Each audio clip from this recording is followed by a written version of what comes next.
Magandang gabi mga ka-devotion. Bago mag-end ang February, quick tips muna po tayo kung papaano nga ba ako nagde-devotion. So, i-share ko lang kung papaano nga ba ako nagsisimula. Number one is kailangan mag-set muna tayo ng time and place. Napakahalaga ng time and place. Isipin mo kasi dito sa time and place kung yung oras mo, ito ba yung time na ready ka na ba magbasa ng word ni Lord? Or committed ka ba na ito yung time na imimit mo yung Panginoon through His word?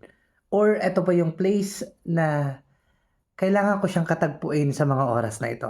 Pangalawa, you have to start small, no? So napakaganda lang ng ating tips, no? You have to start small. One verse a day, okay na po yan.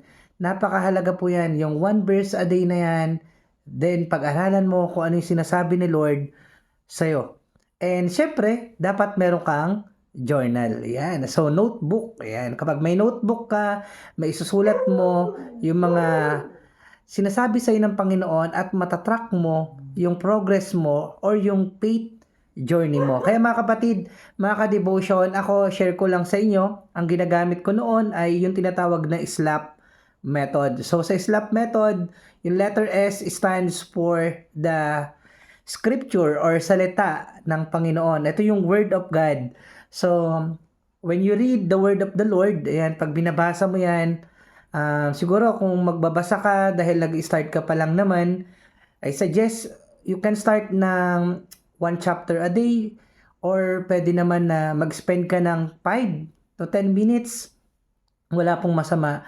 As long as binabasa mo yung salita ng Panginoon at iniintindi mo. No? Hindi pwedeng binasa lang natin tas hindi natin iniintindi. And syempre, aalamin natin kung ano yung lesson. So, stands for lesson. So, ano yung sinasabi? Ano yung aral na makukuha natin dito? Ano yung sinasabi ng Panginoon? Meron ba siyang instruction sa atin? Meron ba siyang warning? Meron ba siyang promise? Anything under the sun, kung ano man yung ninanais ng Panginoon na sabihin sa'yo. And then, A stands for application.